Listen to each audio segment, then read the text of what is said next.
Good afternoon to those of you who are on the East Coast and my time. Good morning or good evening if you are in other time zones very far away. I'm delighted to welcome you to this third in our series at American University, Anti-Semitism Since the Holocaust, America, Israel, and Europe. I'm Pamela Nadell. I direct the Jewish Studies program at American University, and this series is co-sponsored by the Jewish Studies program and by American University's Center for Israel Studies, directed by my colleague, Professor Michael Brenner. We are very, very happy in a kind of weird way to be having this series, only because, say happy because it is such an important subject that we need to be having a conversation about, and we have planned a number of important conversations with some of the most distinguished scholars in the United States and Europe and Israel on this topic. And today I am very excited to welcome my colleagues, Professor Kirsten Fermaglich from Michigan State University and Professor Riv-Ellen Prell from the University of Minnesota. Today's conversation is the third in this series. Some of you have already joined us for the deep roots of anti-Judaism, modern anti-Judaism, and for the question, was America ever different? Was America ever the exception in terms of anti-Semitism? Today, our topic will be anti-Semitism in post-war America, and our moderator comes from American University, a member of our own faculty. Dr. Lauren Strauss is Scholar in Residence and Director of Undergraduate Studies at the Jewish Studies program at American University. She co-edited with Michael Brenner the book Mediating Modernity, Challenges and Trends in the Jewish Encounter with the Modern World. And her forthcoming book is called Painting the Town Red, Jewish Visual Artists, Yiddish Culture, and Radical Politics in Interwar New York. She is also currently the Senior Historical Consultant for the forthcoming Capitol Jewish Museum, which is under construction right now in Washington, D.C. So I will introduce Lauren and leave you to this wonderful conversation. Thank you, Pam. It is really an honor to be here, here Zooming with all of you, and with my two colleagues who Pam mentioned already, Riv-Ellen Prell, long a mentor of mine and a greatly admired figure in our field, is an anthropologist and professor emerita of American Studies at the University of Minnesota. She is the author of several books, many articles, including her book, Fighting to Become Americans, Jews, Gender, and the Anxiety of Assimilation, and her very important book, Prayer and Community, the Chabura in American Judaism. She is also curator of what began as a physical exhibition at the University of Minnesota and is now a digital exhibition that opened physically in 2017, entitled A Campus Divided, Progressives, Anti-Communists, Racism, and Anti-Semitism at the University of Minnesota, 1930 to 1942. The website with the digital exhibit, and we can give you the information about it, how to find it if you'd like after this, has been viewed by over 20,000 people so far on every continent other than Antarctica. Kirsten Fermaglich is a professor of history and Jewish studies at Michigan State University. She is the author recently of the amazing book, A Rosenberg by Any Other Name, which came out in 2018. And that focuses on Jewish name changing in America. And that won the Saul Wiener Prize for Best Book in American Jewish History from the American Jewish Historical Society last year. And the book American Dreams and Nazi Nightmares, Early Holocaust Consciousness and Liberal America, 1957 to 1965. She also co-edited with Lisa Fine the Norton Critical Edition of the reissue of Betty Friedan's classic, The Feminine Mystique. She is also co-editor of the journal American Jewish History, along with two of our colleagues, Daniel Sawyer and Adam Mendelsohn. So we're really honored to have this opportunity to hear from these two wonderful scholars about this period called, by historians and others, the post-war period in America. So I want to start really at the beginning with the basics to define our terminology here. So when we say the post-war period, please, both of you, just shed a little light for us on what we mean exactly by post-war period, and why is it important to delineate a period like that? And with regard to our topic today, what is setting these parameters tell us about anti-Semitism in the US in that era, and how maybe do those boundaries sometimes fail us? Starting maybe with Riv-Ellen, please. Thank you, and it is certainly a pleasure to be here in the digital world with all of you. Just to say briefly, historians typically think of the post-war era beginning at the end of World War II, which is 1945, and then ending at the point of the war in Vietnam. Of course, these are always artificial boundaries, but people need to organize knowledge in various ways. Just to say, some of the ways that people think about this era is one that went from what appeared to be a high level of consensus, great conservatism, very distinctive gender roles, ideas about families, and then the end of that cultural consensus with the explosion of, beginning with the civil rights movements that challenged the consensus by demanding the inclusion of first African-American rights, which become a model for every other social movement, including gender, Asian American, Latino, disability. All of these follow on that model that challenge the nature of the nation, and specifically will then challenge the American presence in the war in Vietnam. And yes, I mean, I think that's definitely the era that we're talking about. The only thing I'd add, and you mentioned, Lauren, maybe sort of questioning some of those boundaries, is simply that, you know, the war itself ends in 45, but some of the things that at least I found in my research are things that you can see continuations of the war in the immediate post-war era, which can look a little bit different from the later eras. And so the eras between 1945, 1946, 47, 48 can sometimes, in my own research, can sort of be a distinct moment, especially in the era of anti-Semitism. So again, as Riv-Ellen said, these boundaries are sometimes artificial, and when you do some research into smaller things, you can sort of find them being disrupted. But absolutely, in general, historians look at that sort of 45 to sort of 67 period as kind of the post-war era, and that's definitely the most kind of rich to talk about for what we're going to be doing today. Thank you both. While we're setting, as part of our setting ground rules, I neglected to mention some technical ground rules when I was introducing our speakers. I just wanted to remind everybody that this webinar is being recorded and that the link will be made available if you wish, or if people missed it and would like to hear it afterwards.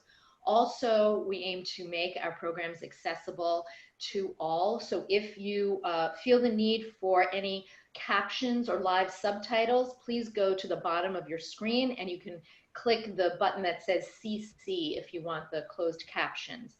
And finally, if you have any technical difficulties, please email our tech wizard, Eric Gordon, at egordon, EGORDON, @american.edu. After we have our conversation at the end of the program, we will, of course, be accepting questions from you, from the audience. And for today's program, we've disabled the chat function in order to move your questions to the Q&A function that you'll find at the bottom of your screen. So as I said, we'll have our conversation now, and then I will go to the Q&A list, and you can certainly be heard from then.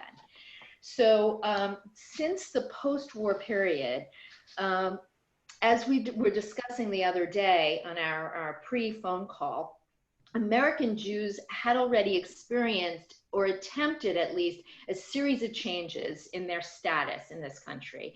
Some of those had worked out well in terms of greater access and acceptance by the time the post-war years rolled around, but some of them had really not had a chance to take, hadn't worked out so well. So can you each talk about some of the challenges that were still a reality to American Jews in their hope for progress? And I know that each of you had specific areas you wanted to give as examples. Kirsten, why don't we start with you this time? Sure. So my research is on name changing. And what I found to a large extent, I looked at city court petitions in New York City really for an entire century. And what I found was that people were changing their names really from the 19-teens all the way through the 1980s, honestly, because they could not get jobs and because they were not able to get into schools. These kinds of limitations, particularly on employment and education, really began or became institutionalized in the 19-teens, 1917, 1918. But they actually continue all the way after World War II, really through the 1960s. And that's something that people don't always think about or talk about. But in fact, there are continuing quotas on Jews in universities. And there's a gradual decline, but it really continues throughout the post-war era. And the same thing is true in employment discrimination. So there are, and my work talks a lot about ways of trying to figure out who is Jewish using employment or education application forms, asking questions about things like name changing in an effort to maintain quotas and to exclude Jews from schools and also from jobs. So there are all kinds of statistics, even all the way through the 1950s, about Jews, 40–50% of Jews seeking jobs through employment agencies not being able to get jobs because of their Jewish identities. So certainly in the research that I did, employment and education discrimination are really key in understanding kind of the world that Jews faced at this moment. And moving to Riv-Ellen, but along with that, you had some really fascinating statistics that basically reinforce what Kirsten is saying. So I'd like to begin by saying that people often look at this moment right after World War II, 1945, as a real high point for American Jewish life. It's called a moment of triumphalism because the United States has defeated fascism and Nazism, and the devastations of the Holocaust are overwhelming the American Jewish community that responds readily with support for displaced refugees of the war, the birth of the State of Israel, and the real building of a Jewish communal life in the US. So this golden era, which is how it's often spoken about, was golden for a second reason, and that was because of what was viewed as a significant decline in anti-Semitism.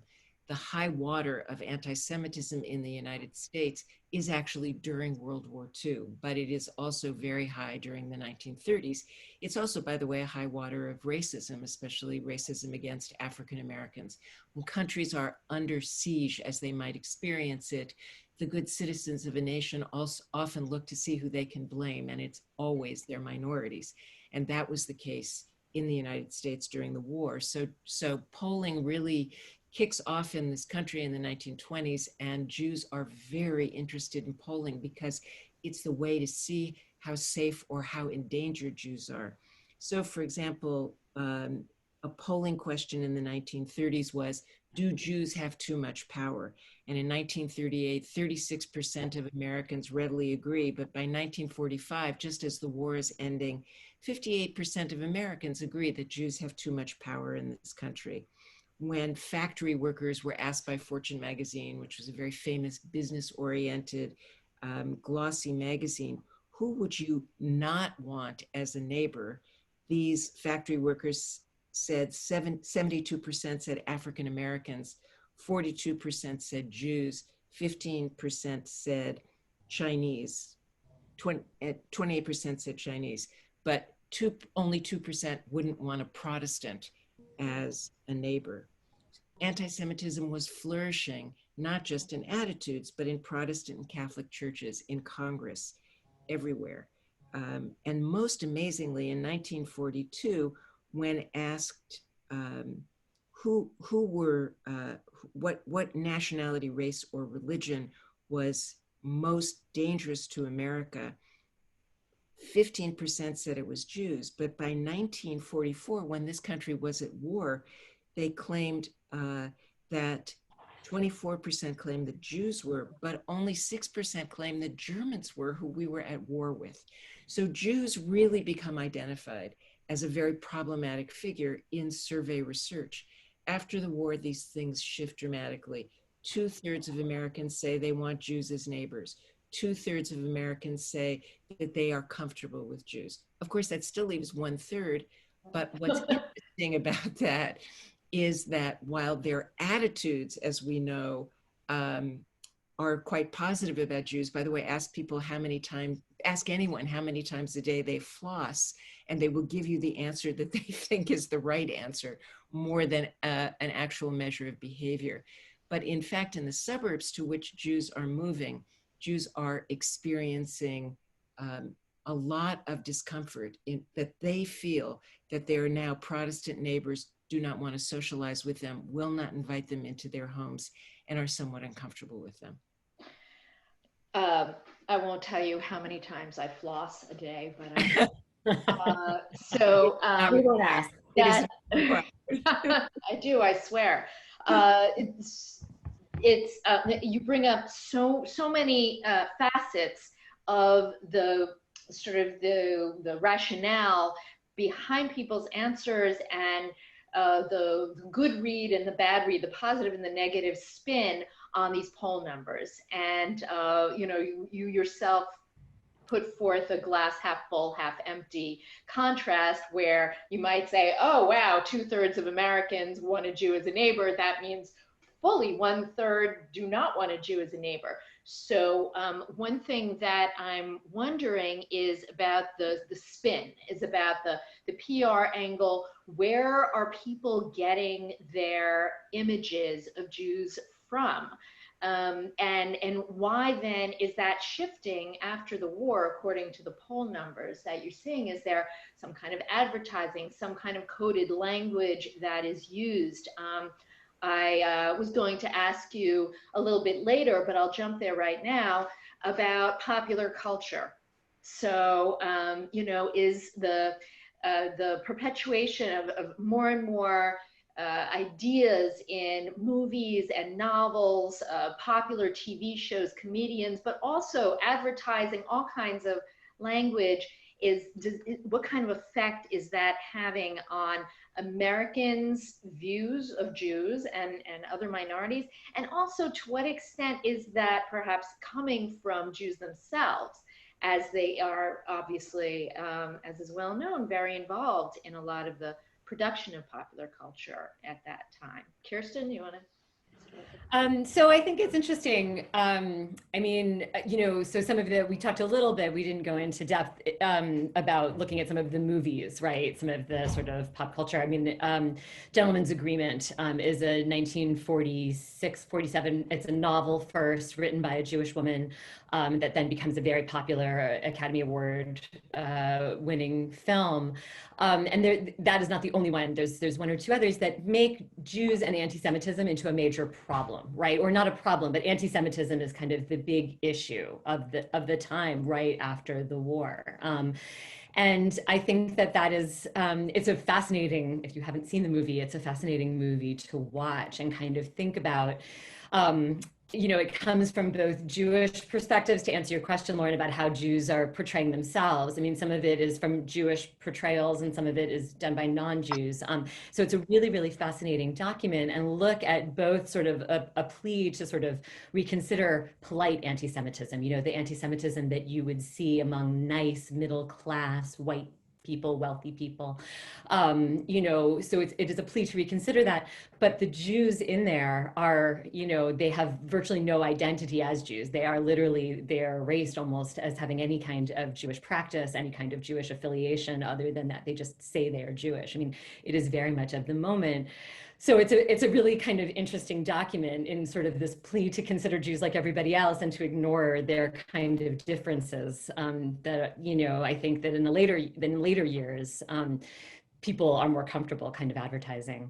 So it's a really fascinating document. Ethnic, you mean? Sorry. Yes. A little more obviously ethnic, and of Right. course it's partially a reflection of the woman of Laura Hobson, who wrote Yes. the novel Gentleman's Agreement. It is absolutely a part of that. And I think the general moment as well. I mean, there are other movies too that do something similar, but yes, Laura Hobson, absolutely sort of, this is how she, you know, sort of communicates this. And it is a message that people really do warm to. It's a very, very successful movie.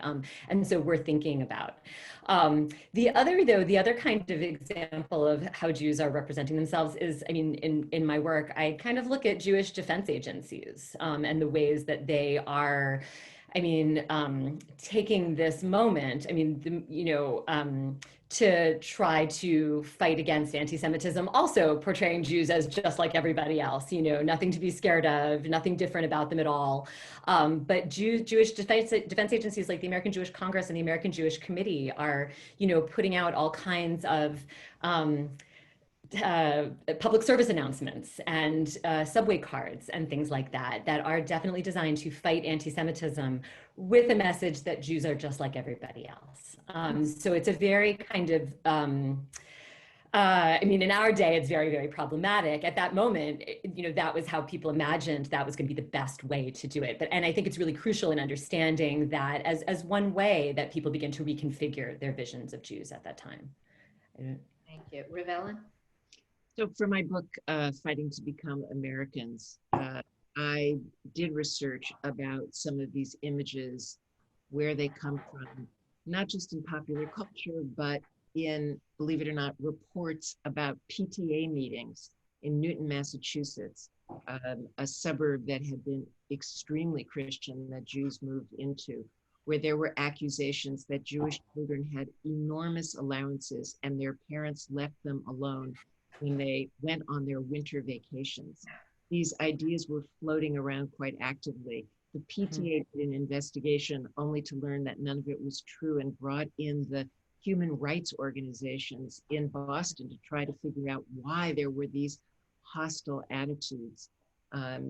Jewish defense organizations of the kind that Kirsten just mentioned, in fact, were very concerned about why these views of Jews as being so indulgent with their children and were ruining the suburban schools that other children were going to, came from in an era which was called the birth of teenage consumer culture, in which, believe it or not, in the 50s and 60s, teenagers for the first time were spending billions of dollars on acne cream and records and transistor radios.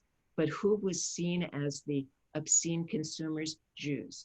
So that there was a dynamic by which Jews, newcomers to the suburbs, newcomers to a Protestant world, all the anxieties that people had about their own children and changing ideas were projected onto Jews. And that was also true in Jewish-produced novels, comedy, in which the arch enemy of a free Jewish male life was the Jewish mother or the Jewish wife. Again, in humor, blamed for consumption, seen as excessive, seen as even emasculating husbands and sons potentially. Again, larger culture, lots of anxiety about what William Wiley called momism, but projected onto women. So you see a very interesting dynamic that as the nation is questioning, what is this consumer culture and who are these people called teenagers? And how are things changing so dramatically after the war? A kind of hyper focus on Jews as responsible for that, and Jewish women. And the way you're framing it, it's coming from two directions. It's coming from outside, from the people who don't want their children to be influenced by those Jews, and clearly from inside, because as we know, the Jewish mother stereotype and the what would later be called the Jap stereotype of the younger Jewish women is coming largely from being created by Jewish men.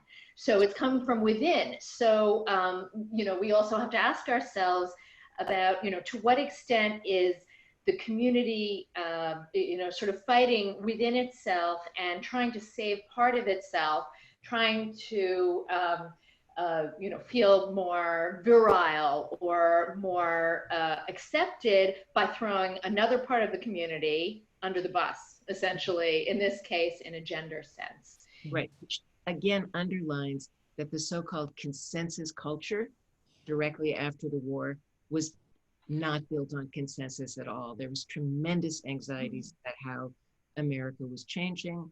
Its minorities were protesting. Women were becoming extremely extremely uncomfortable with the constraints under which they lived. And again, we're blaming minorities for bringing about changes. Jews, African Americans are increasingly viewed as dangerous.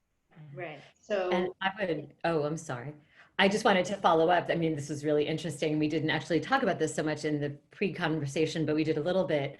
You can see this kind of lack of consensus over the subject that I look at, which is name changing. There's actually not that much, even though it's happening before World War II and during the war, there's not much Jewish debate or struggle over it. But after the war, there's like an explosion of negative portraits of name changers and a battle within the Jewish community over name changing and what it means for the community. And so I absolutely agree that there's not really a consensus. And in fact, it is to a large extent because Jews are very anxious about how they're being perceived from without, and they turn on one another because of that anxiety. that's disheartening. That is also fairly common, I think, in societies, in communities that feel that they're under attack. And so I want to get back to a term that Riv-Ellen has used several times, which is really relevant to all of these themes, the word suburbanization, or suburbs, moving to the suburbs.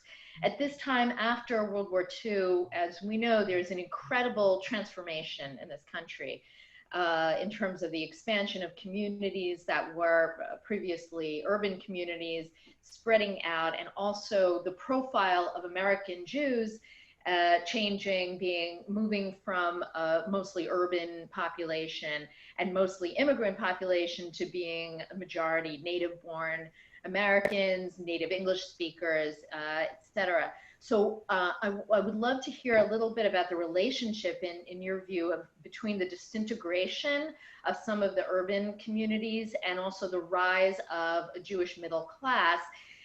In terms of what you were both bringing up just now, the complexity of Jewish responses, that there's a difference of opinion in the Jewish community about how to respond. You know, should we buy into this and become nice suburbanites, or should we stand up for other? Riv-Ellen, would you like to? Sure. Another kind of important sociological reality for American Jews is that the Depression years, of course, are very hard on everyone in America. And as the view is, the last in is the first out. So Jewish immigrants and their children are just climbing into the middle class. The Depression comes, they're thrown out. But after the war, Jews do begin to very, very effectively move into the middle class because of education and other opportunities that are available to them. And so their housing needs change. And Jews who are not a unitary group, as I think it should be clear from all of what we're saying, many Jews benefited from housing changes. Some Jews were rather badly hurt by it. And all of it is built around the loans that the federal government made available to people who had served in the military and others. Those loans were built onto a system that was called redlining. these are the areas where we will fund and give money for mortgages for Americans to move to. And these are areas that can't move. We will build freeways. Those freeways will advantage everyone in the suburbs. Those freeways will destroy older neighborhoods, neighborhoods that were integrated, neighborhoods of people of color.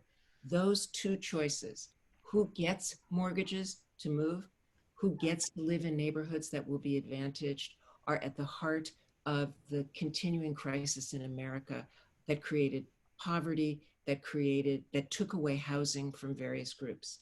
So Jews move to the suburbs way disproportionately for their numbers in the United States, take advantage of those things, and move into these new suburbs. Jews who were older, Jews who liked living in integrated neighborhoods, have their housing taken from them, badly affected by it, and live in neighborhoods that will increasingly crumble because of these agreements fostered by the United States government. Those suburbs are Protestant, they're new, and just to say that in them Jews discover, as I suggested before, not the embrace of what they believed was an America that was just waiting for these young families. Levittown, which was one of the first big suburban developments in 7 different cities in the United States, was actually built by Mr. Levitt, who was a Jew, who said famously, I can solve the problem of housing or I can solve the problem of racism. I cannot solve both. Ultimately, Levittown did let in people of color, but not for quite a while. There were covenants in every single home in Levittown saying that no African American could live there. And Mr. Levitt built housing around free land that was given to churches and synagogues, which effectively created religiously segregated housing throughout those suburbs and most others, leaving Jews unable, by the way, to sell to non-Jews, which they wanted to when they wanted to move, but to create highly religiously differentiated neighborhoods in these new idealized American suburbs that cut out African Americans and cut out the possibility of more interaction initially between Jews and non-Jews. So you're talking about also layering of discrimination in ways that treated different minorities differently and it often set them against each other.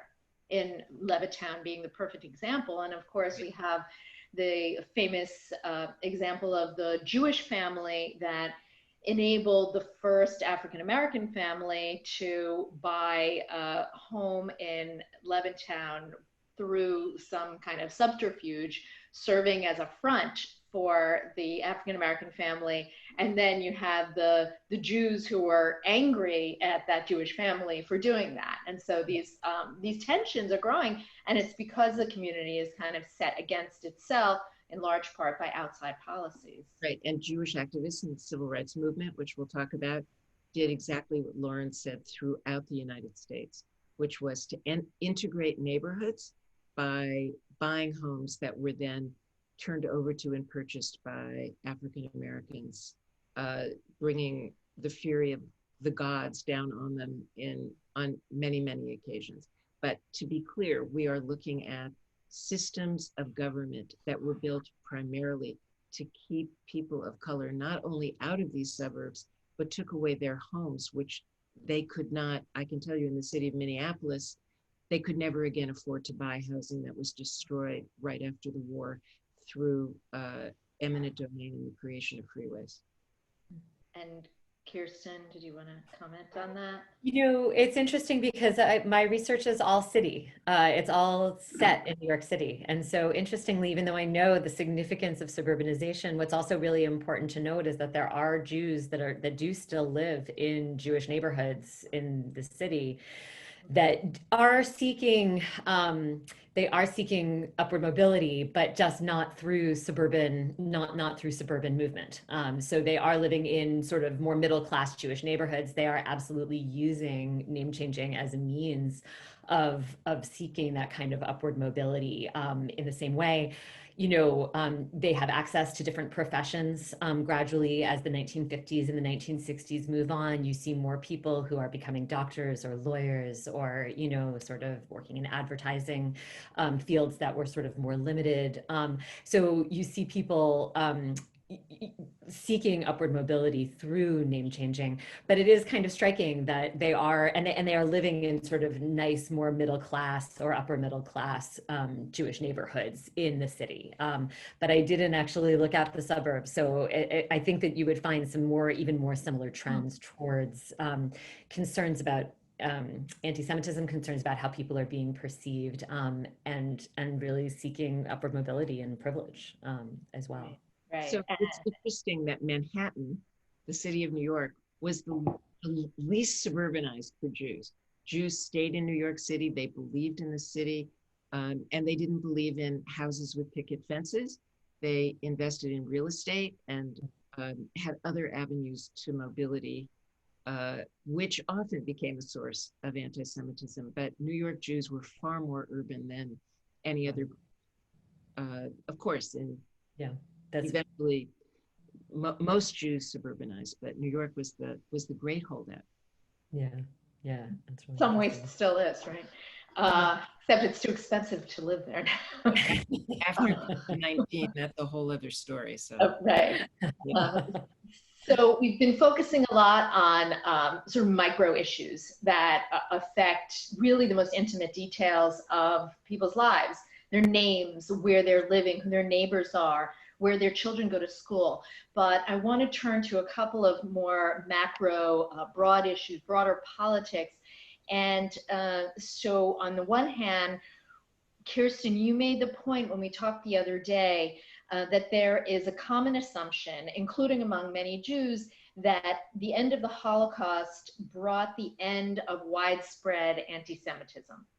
That once people saw what had happened, aside from a small fringe of extremists, most people were so horrified by the revelations of the Nazis and their genocidal machine that they wanted to distance themselves from anti-Judaism. But as you both noted the other day, Nazism and what we now call white supremacy, the term wasn't used as often then, continued very much to flourish in America, and with figures like George Lincoln Rockwell and others. So how strong do you think those truly anti-Semitic strains were at the time following the Holocaust in this country? And also, not to get too deeply into this, but if you want to draw some kind of parallels, or really not a parallel, but do you see any kind of lineage really growing from that era and those ideas through the 1970s and the 1990s and until today? So Kirsten, do you want to start? Sure. I mean, yeah, I think to me, that's one of the most interesting and kind of important things for my research, is just sort of this imagination that 1945 is kind of this magic date, right? And that everyone sort of witnessed the Holocaust and immediately knew that they needed to step away from anti-Semitism. And I talk with my students about this all the time, and and other people too. I think people just assume that date and the witnessing of what happened in Europe magically changed people's minds, and it's not really there, right? So there's a period, actually, in my research, the year when there is the most name changing, the most kind of fear of anti-Semitism among New York Jews is 1946. It's the year right after the war, and in fact, Leonard Dinerstein, who's one of the people who's written the most about anti-Semitism, identifies the years between 1945 and 1947 as kind of,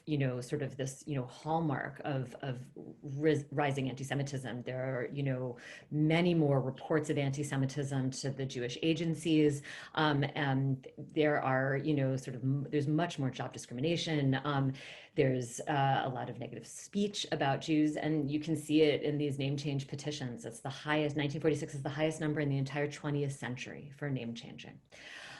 So I think that, you know, a lot of the anger and anxiety is unleashed after the war, rather than sort of seeing that as like, oh, we all wake up. I think actually the war really intensifies a lot of people's anxieties. I think there probably also was some fear that displaced people, that Jews after the war would come to the United States as immigrants. And I think a lot of, there's some hatred or some anxiety about that as well that kind of mixes in that. But I do think that those years after the war, there's a great deal of anxiety. And there's been some recent literature in terms of talking about extreme figures of anti-Semitism. I mean, this is kind of the perception of anti-Semitism, you know, among Jews is what I'm mostly talking about. But there's been recent literature talking about sort of the fact that Holocaust denial, white supremacy, you know, what we would call white supremacy now, though it wasn't called that then, is actually emerging in sort of right-wing libertarian journals in the 1950s. And that absolutely does have a lineage, right? That they are trying to make themselves more respectable, but they are very much sort of borrowing from, they are using Holocaust denial, they are borrowing from sort of anti-Semitic visions of who Jews are, why they are talking about the Holocaust. And they, that absolutely, you can still see remnants of that in Reason, in the Libertarian magazine. Like there's like a network of right-wing intellectual figures who keep these kinds of visions, and they're still alive. I mean, you know, I don't know if it's appropriate to talk about, but my university this summer had a conflict over someone who, someone at the university who allowed a Holocaust denier to be on his podcast. And that Holocaust denier was referring to stuff that dated back to the 1950s, to libertarian and right-wing journals in the 1950s. So there's this sense that, you know, the US government sort of shut down Nazi organizations and Nazi voices during the war, but they do come back in the 1950s. And I think they're still, they absolutely sort of spread kind of roots, I think, in a lot of right-wing circles. Incredible. Riv-Ellen?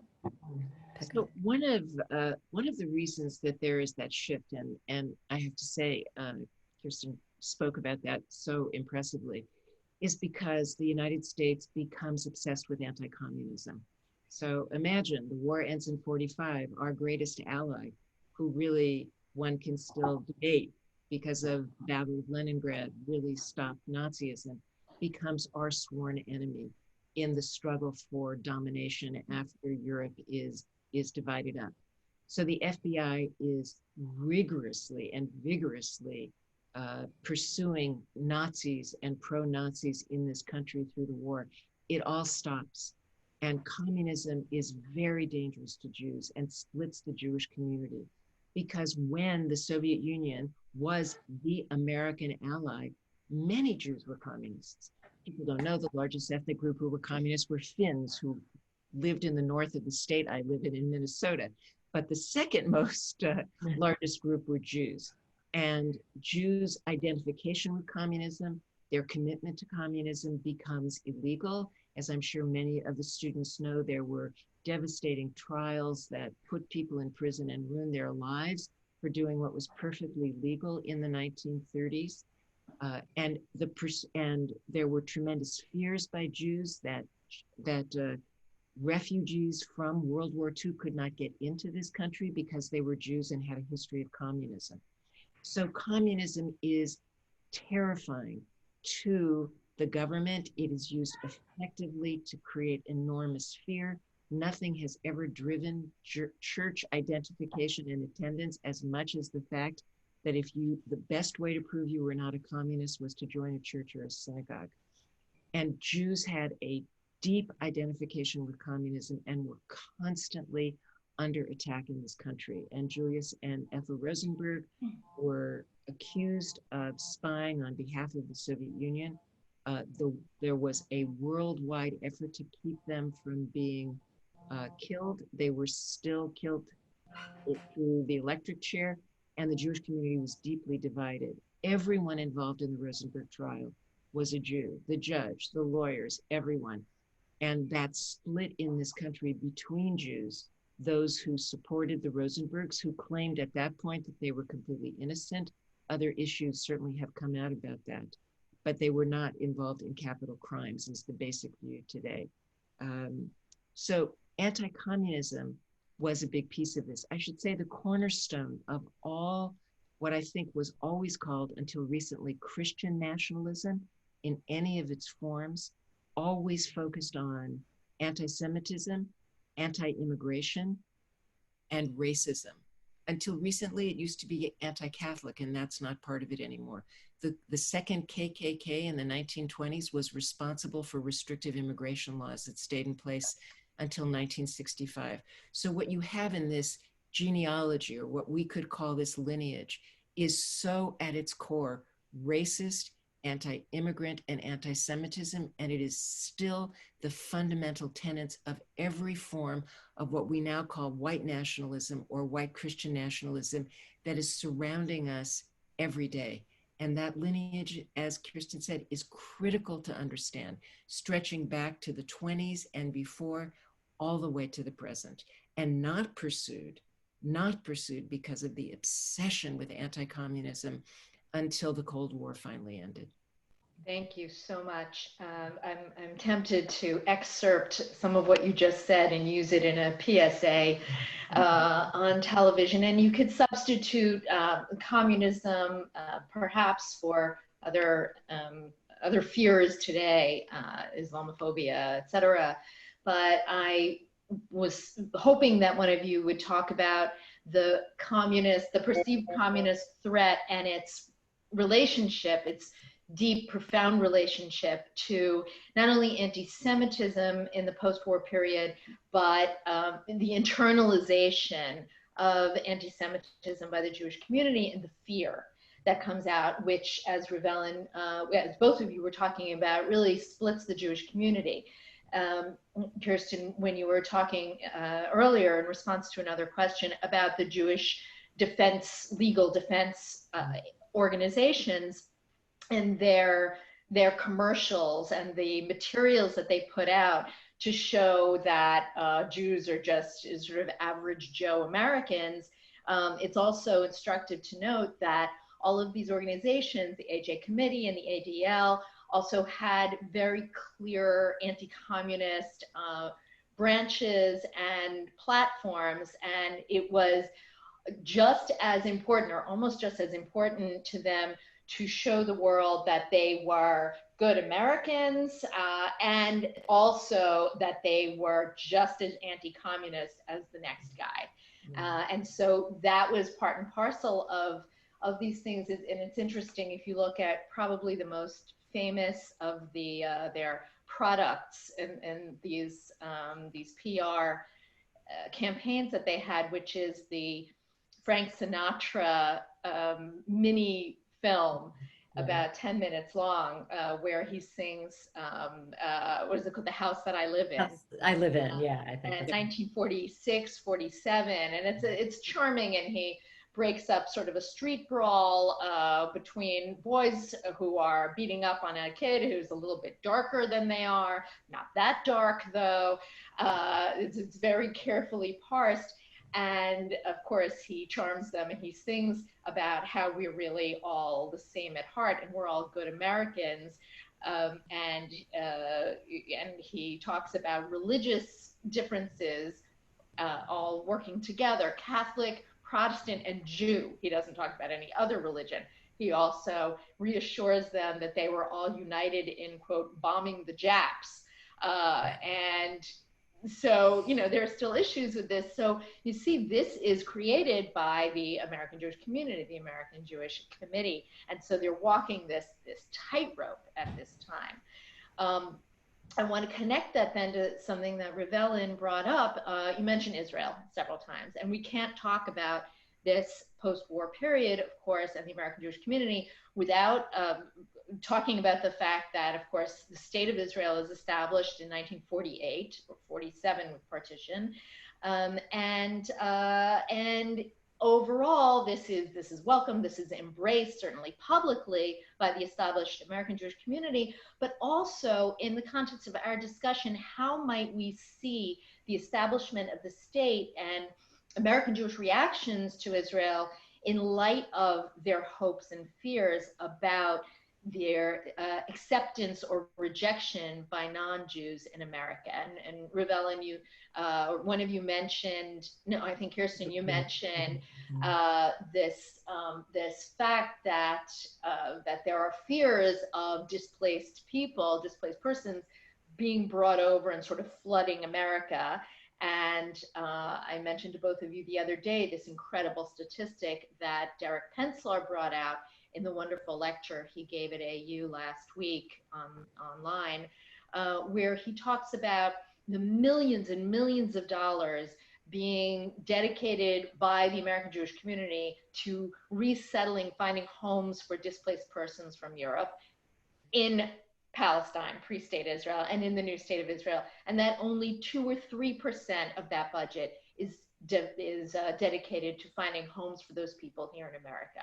So to what extent is that reflective of their internalization of anti-Semitism?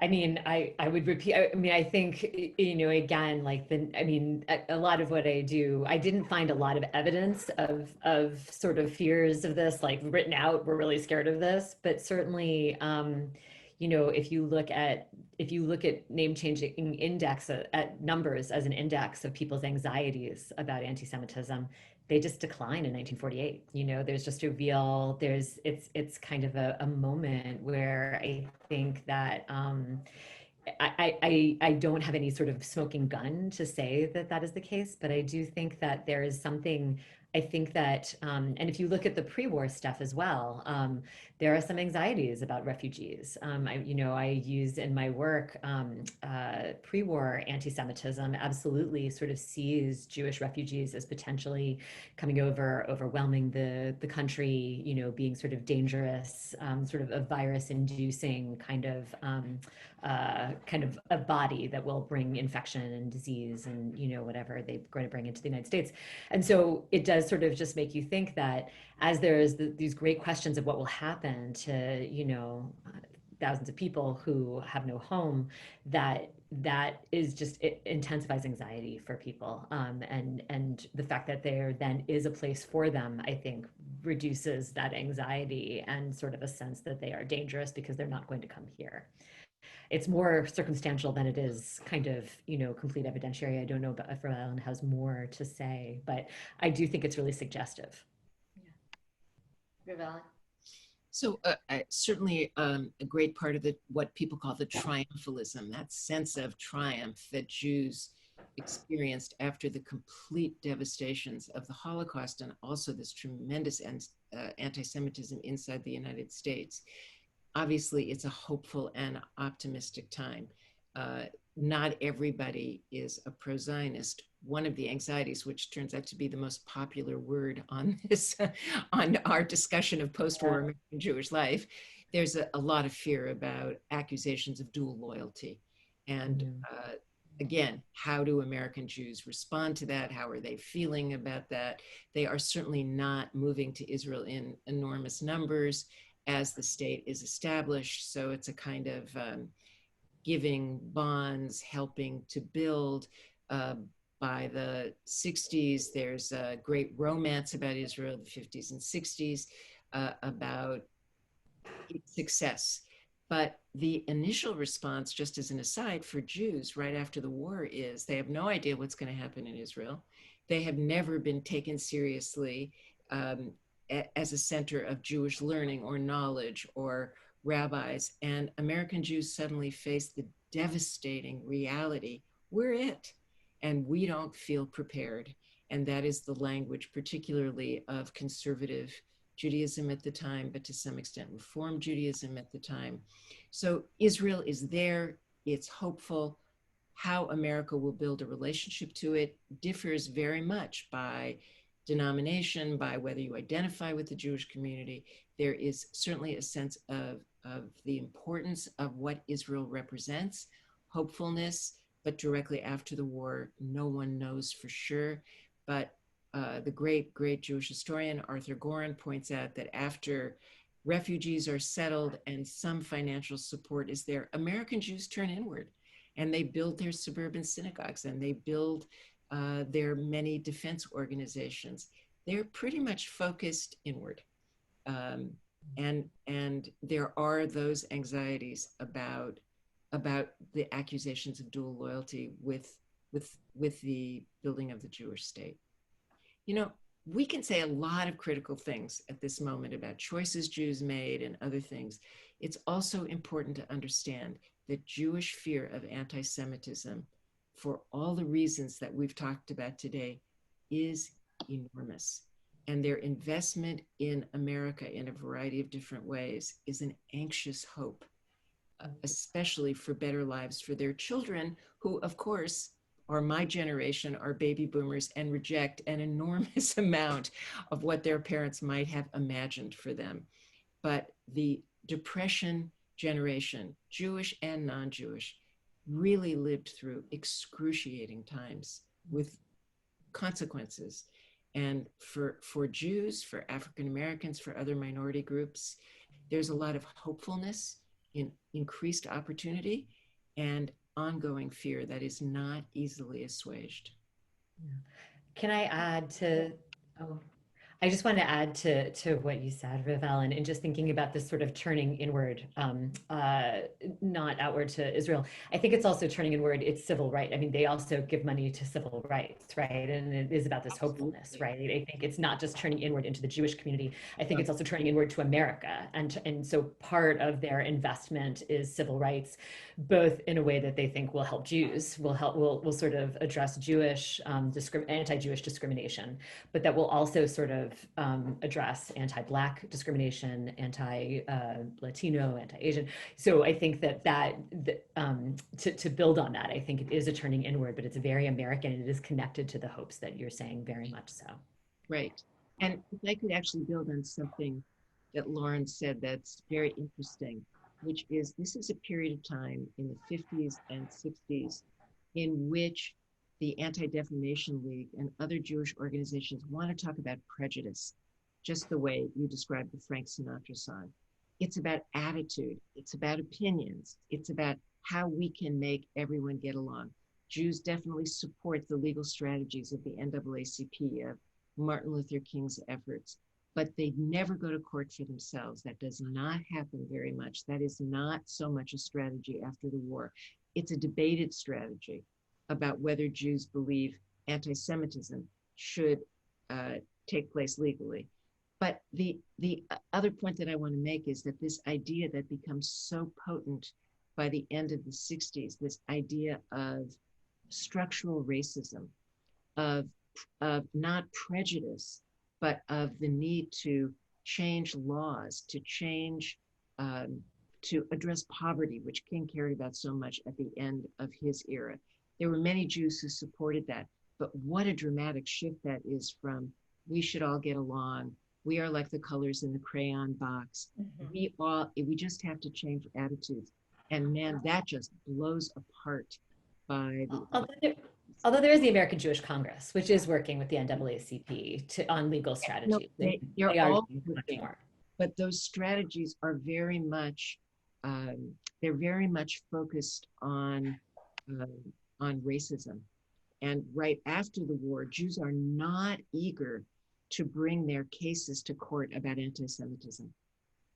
I mean, I think not as group strategy, but I mean, certainly in things like employment discrimination, you know, they are. I mean, they are finding strategies that they hope will benefit everyone. They actually more wind up benefiting Jews, at least in some cases, than they do African Americans. So I think you're right that they don't do like sort of group strategies, legal like battles in those kinds of ways. Although school prayer a little bit. They're getting involved as individuals. There are already several Jews who are prominently involved in the legal profession in those areas, but perhaps it takes a little while for them to speak with kind of a voice of, you know, the corporate Jewish community. Right. I think that's right. I think they're not as comfortable sort of doing it as sort of Jewish group rights. I think that's true. And frankly, and you can see this in popular culture as well, it's sometimes easier to have kind of another group to deflect the attention from you, and then fighting for the rights that will benefit you, but not overtly protecting yourself. So that you're not seen as fighting for your own self-interest. And also, frankly, that strengthens you down the road in terms of coalition building. I want to turn to, we have a couple of questions from the audience now in the Q&A, and then we'll go back before we finish to our discussion. I just want to make sure that we get to a couple of these questions. So one person asks, Sarah Kagan asks, whether the widespread service, I assume you're referring to Jewish service in the military in World War II, had any kind of positive, or she says negative, impact on the perception of Jews in America. And again, for me, I'm also thinking about popular culture and that being a theme in a couple of the 1947 movies. Yeah, I mean, yeah, absolutely. I mean, service in World War II is hugely important to the Jewish community in the way that they present themselves and the way they try to fight anti-Semitism. It is also worth noting that some of the dramatic anti-Semitism that emerges during the war comes because Jews are blamed for starting the war and are accused of not fighting in the war. You know, that they are supposed to be profiteering. One of the most popular poems that kind of gets distributed is a poem that basically, you know, sort of talks about all the heroes of the war who all have Irish surnames. And then the person who just got 4 new tires is a Jew, somebody with a Jewish name. And that is circulated all over America in defense plant newspapers, in the military. It's circulated everywhere. So even as Jews, and in fact, that is a part of what leads Jewish organizations to try to defend themselves, saying, no, Jews are fighting. The Jewish organizations actually turn towards creating a major census of Jews fighting in the war, because they are so anxious about this accusation that they don't fight in the war. And so it's a really mixed bag, is what I would say. On the one hand, Jews fighting in the war, I mean, the Jews themselves see that as absolutely a claim to their Americanness and to their patriotism and to their respectability. At the same time, that the claim that they are not fighting in the war fuels anti-Semitism, and it actually leads Jews to try to defend themselves really kind of very, very anxiously. And frankly, there's just anti-Semitism in addition to these poems. There's lots of anti-Semitism that Jews face in the military. And so actually what I found was really kind of shocking. Those numbers that I gave you, that 1946, you know, see the most, you know, name changes in the century. 40% of the people who changed their names in 1946 are veterans and their wives. They're all people who served in the military. And so it really gives you a sense of the kind of lacerating impact of anti-Semitism on these ordinary men and women who, you know, yes, are very hopeful after the war, but are also scared. And they think that this is, you know, sort of one chance. They've noticed that having these names exposes them to ridicule and worse. And they think they will have a better chance of surviving and having the kind of life they want after the war if they don't make their Jewishness so obvious. Sarah, you might read a wonderful book called G.I. Jew by Deborah Dash Moore. The whole book is devoted to what that experience was. Again, mixed in the same way that you just heard. My favorite chapter is called Eating Ham for Uncle Sam. It's both a very acculturating experience, but it is bringing Jews and non-Jews in relationship in ways they hadn't been. And as Lauren suggested, there's a lot of popular culture, buddy movies, the Jew, the Catholic, you know, the Irish, the Black person, all in the foxhole together. The 3 chaplains who die because there aren't enough lifeboats, and they die together to let the young men survive. So it's both sides, as you heard, but there really is a terrific book about the World War II experience for G.I. Joes by Deborah Dash Moore. Yes, it is it's the book on this subject. And I also wanted to say that the 2 movies that I'm thinking about, of course, Gentleman's Agreement and Crossfire from 1947, both make a distinction. And again, getting back to we were saying before about dividing and conquering the community, about sort of setting up different parts of the American Jewish community against themselves. So in both of those movies, there is an accusation when someone finds out that a Jew served in the military during the war, that he must have been just behind a desk, that he wasn't in a fighting position. And so that then leads me to wonder about, again, about the sort of masculinization of the Jewish community in response to a lot of anti-Semitism, to show that they're not only contributing in other ways, but that they're, you know, macho, virile Americans. And in what way then does that redound on the position of Jewish women or gender in general? We should say that the accusations of Jewish cowardice in war stretch certainly to World War I, but all the way through Europe. It's at the core of so many anti-Semitic stereotypes, because Jewish manliness is a key source of anti-Semitic stereotypes, that Jewish men are not manly, that they are not like non-Jewish men for every kind of reason you can imagine. Wonderful scholar named Sander Gilman has written about that at great length, and fascinating work stretching back to the Christian Bible and where some of those stereotypes come from. So some of the stereotypes against Jewish women do focus on these women demasculinizing, emasculating, I guess is the right word, men. And so they, you know, kind of become part of that prejudice. And the flip side is that Jewish men, in pursuit of being truly American, are very much interested in non-Jewish women who will make them true Americans, who are the true American female. Their blondness, their passivity even, is very much part of these internal stereotypes between Jewish men and women. But the, you know, the far more elaborated ones in relationship to war and nation, interestingly, are overwhelmingly about men. The stereotypes about Jewish women are almost all about their grotesque consumption. They're also unnatural ways of being in the world that are particularly powerful in the United States in the 20s then, but then thereafter they take different versions after the war. But women are not so much mobilized around that, around the war.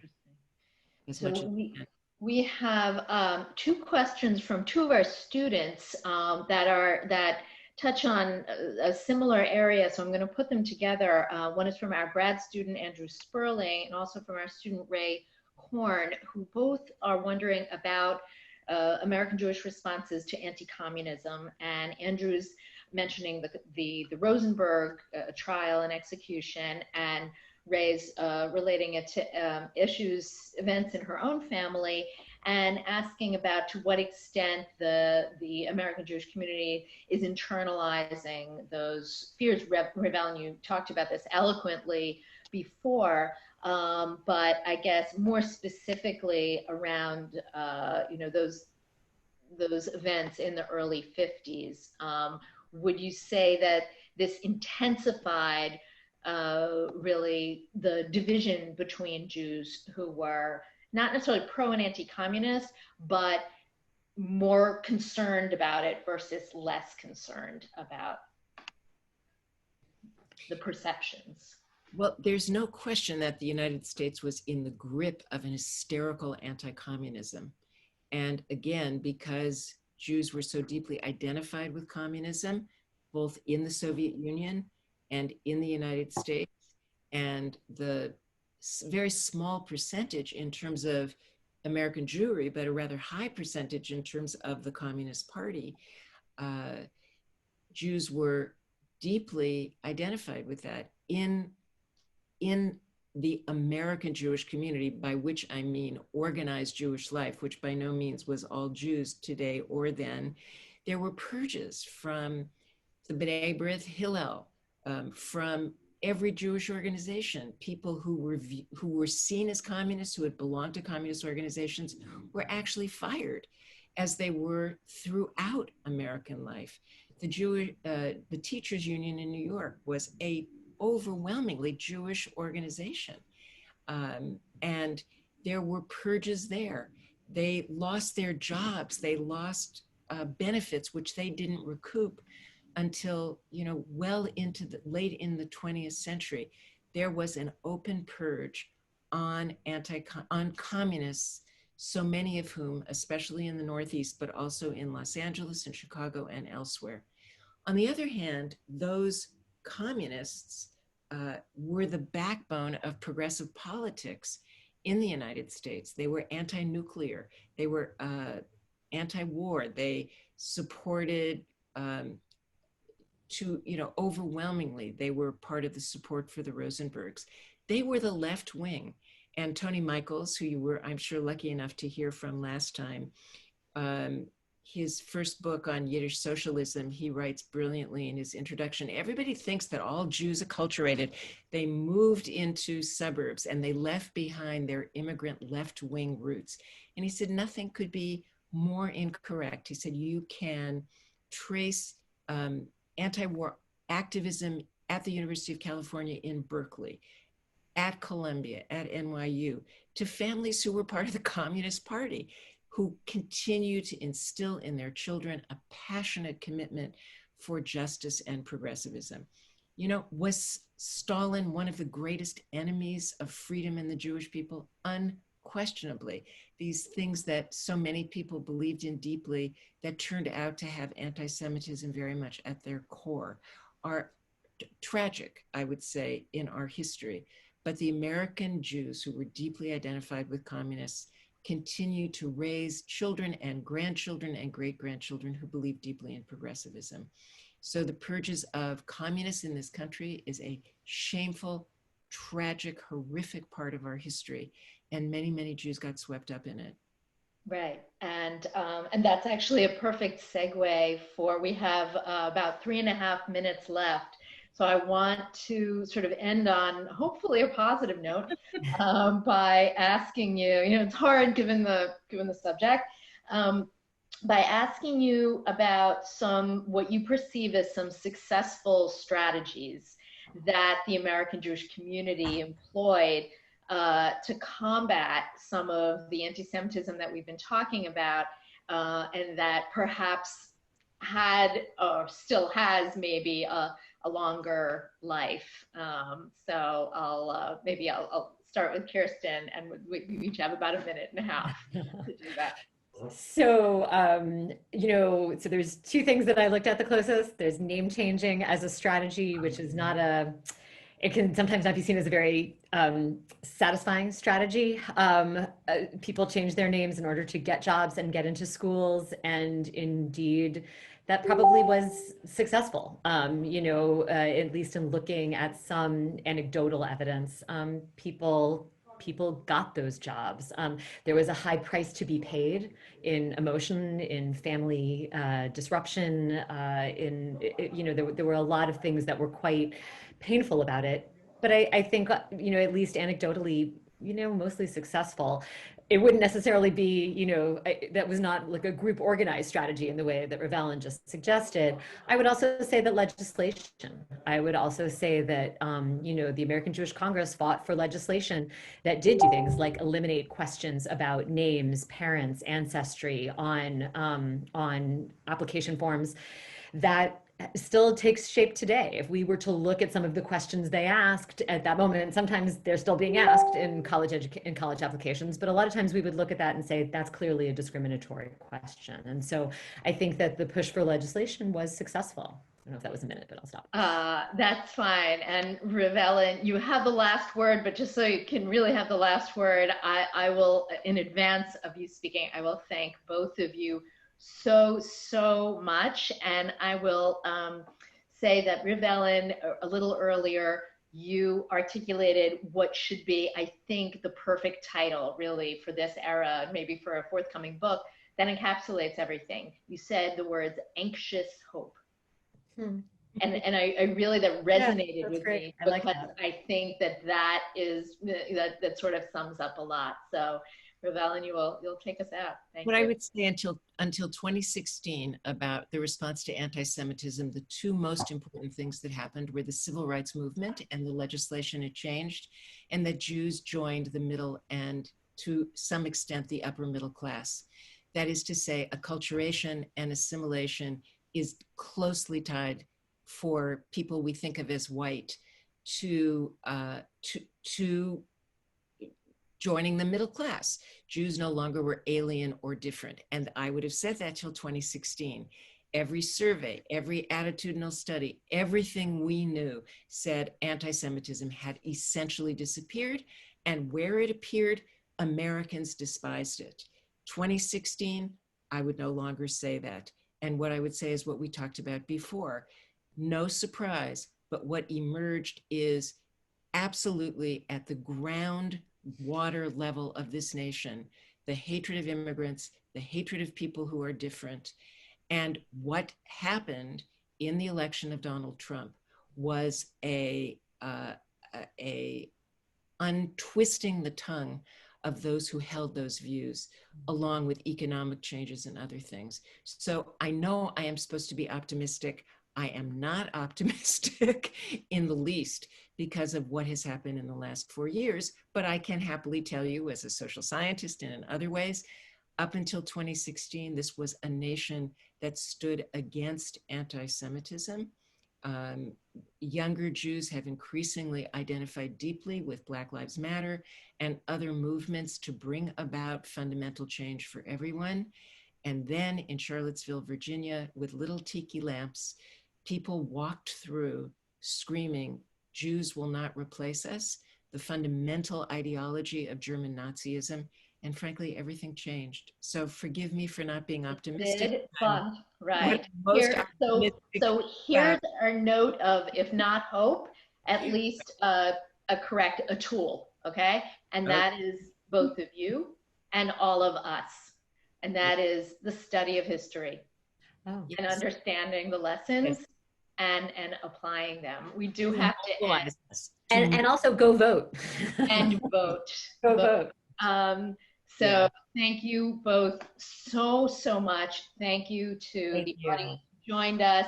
And please tune in for our next panel, which is 2 weeks from today at a different time at 9:45 in the morning when we have a panel on racism and anti-Semitism. Thank you again. Stay well. Thank you. Thank you very much. Thank you. Thank you. It was a pleasure. Thank you for inviting us. It was a pleasure. And thank you to Riv-Ellen and Lauren. It was a great conversation. Thank you for a really lively conversation. Absolutely. These are hard times. And best of luck to all the students. Make the good fight. Go vote. Okay. Go vote. Bye, everyone. Bye.